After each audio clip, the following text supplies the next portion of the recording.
Thailand ranked ninth on the Global Climate Risk Index 2021 of countries most affected by extreme weather events between 2010 and 2019. One of the factors contributing to climate change is food waste. When organic material decomposes in landfills, it emits the greenhouse gas methane, which is far more potent than carbon dioxide. Food waste, actually, we consider the waste which starts from the harvest of the raw material up to the consumption, to the people on the plate.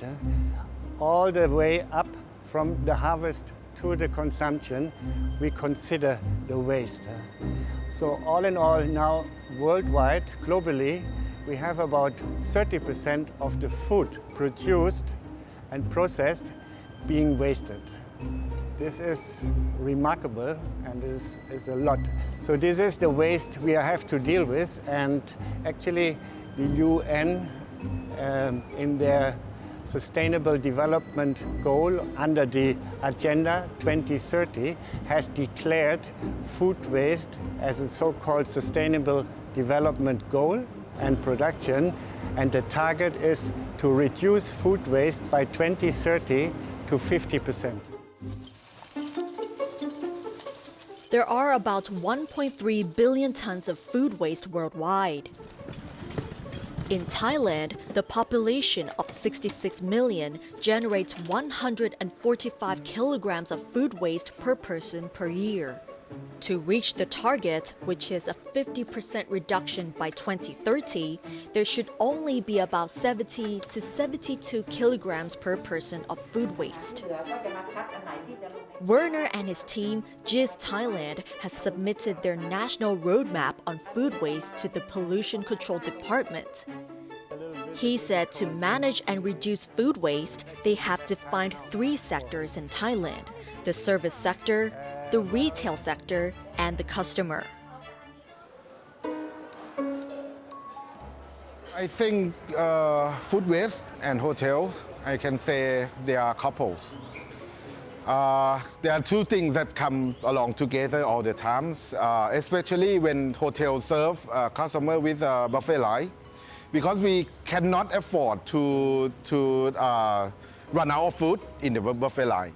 So when the last customer comes to have the breakfast or lunch, after that, all the food is waste.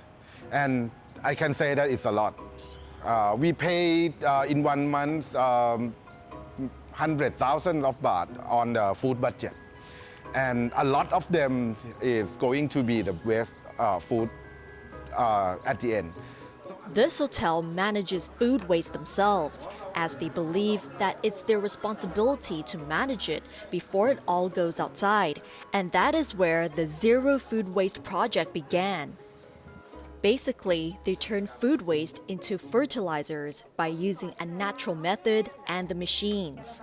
Behind the scene on that, we have the old bathtub like this, and we put the food waste together with the soil, and we use natural method, wait for 25 days. Our capacity is very limited. As you can see, the area is not so big.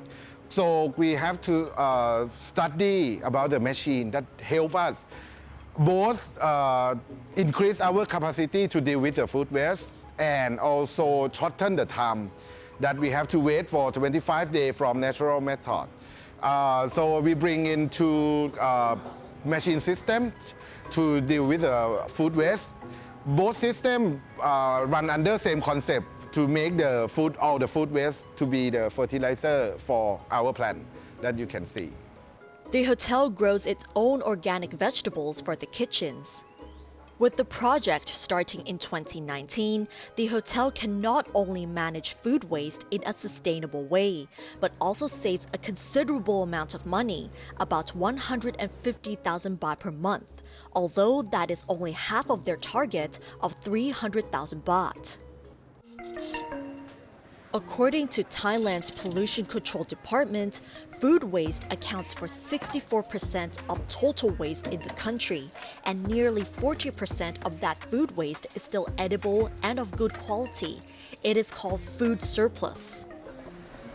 It has been 6 years since the Scholars of Sustenance Foundation, or SOS, started rescuing surplus food from hotels, supermarkets, restaurants, and cafes, then distributing it to people in need.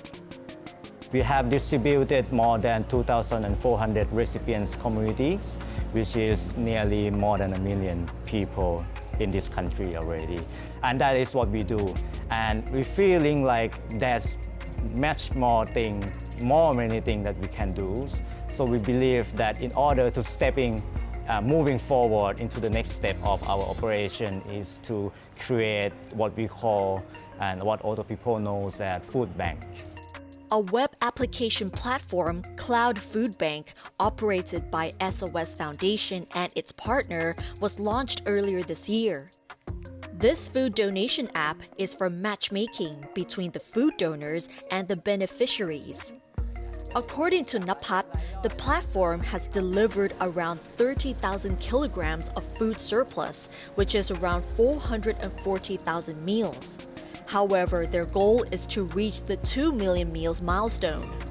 They have high hopes of establishing food banks on a national scale.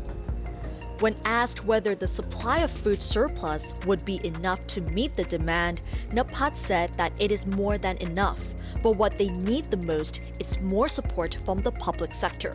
Of course, people doesn't aware much about this fairly new application.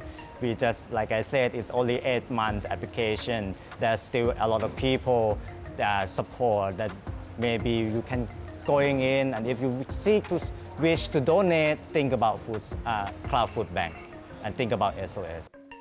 In accordance with the UN Agenda 2030, we have 8 years left to reduce food waste by 50%. This goal is very ambitious, but achievable if we start today by being aware that food waste from our plate badly impacts the environment and that we can make the world a better place if we care enough.